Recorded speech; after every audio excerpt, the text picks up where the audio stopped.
జనక, నీవు బ్రహ్మలో లయించు. అంటే జనన మరణాలు లేని బ్రహ్మ నేనే అని తెలుసుకో. అప్పుడప్పుడు నిన్ను నువ్వు పరీక్ష చేసుకో, అంతరీక్షణ చేసుకో. చాలామంది వేదాంతం ఒక కాలక్షేపంగా భావించి శ్రవణం చేస్తారు, చర్చిస్తారు. వాచా వేదాంతంలో వారు పెద్ద దిట్టలు. సినిమా మ్యాగజైన్ స్టార్ డస్ట్ చదివినట్లు వారికి అదొక మంచి కాలక్షేపం. నిజంగా వేదాంతం జీర్ణించుకుంటే కొన్ని లక్షణాలు బయటకు కనిపిస్తాయి. ఎవరికి వారు యాసిడ్ టెస్ట్ చేసుకోవచ్చు. ప్రారబ్ధ సుఖదుఖాలు జ్ఞానికి అజ్ఞానికి సమానమే. ప్రతి జీవికి ప్రారబ్ధం తన పని తాను చేసుకుపోతుంది. కుటుంబ సమస్యలు, మరణాలు, మరి దేహ రుగ్మతలు అన్నీ ఇస్తుంది ప్రారబ్ధం. మరి అంతేకాదు, సుఖాలు ఇస్తుంది, ఆనందాలను ఇస్తుంది, మంగళ కార్యాలు కూడా జరుగుతాయి.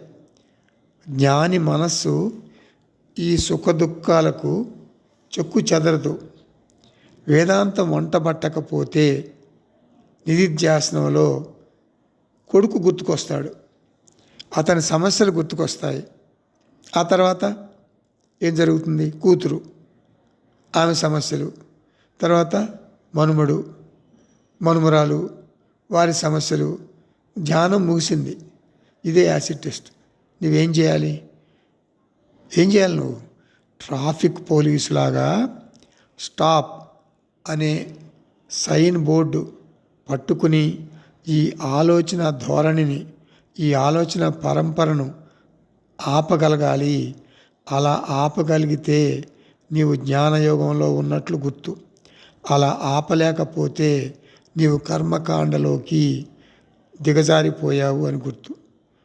నేను నిస్సహాయ సంసారినా, ముక్త పురుషుణ్ణా? నీ జీవిత సంఘటనలన్నీ భారం అట్లా ఉన్నాయా? అంటే నీ జీవిత సంఘటనలు భారంగా ఉన్నాయా, లేకపోతే భగవంతుడు లీలలు అని అనిపిస్తున్నాయా? జనక, నీ జీవితాన్ని నీవే అద్దంలో చూసుకో. శాస్త్రం అనేటటువంటి అద్దంలో చూసుకో. చూసుకుని నిన్ను నీవు సరిచేసుకో.